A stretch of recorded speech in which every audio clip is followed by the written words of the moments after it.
ও যার চলে যায় সে তো বুঝে প্রাণ হারানোর কষ্ট কি যে, হারাই যখন আপন জনারে।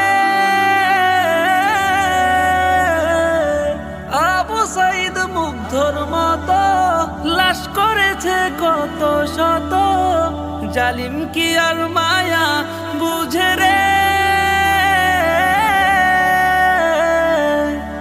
জীবনগুলো থাকতো বেঁচে, আনন্দে মন উঠতো নেচে, স্বপ্নগুলো হতো যে পুরো।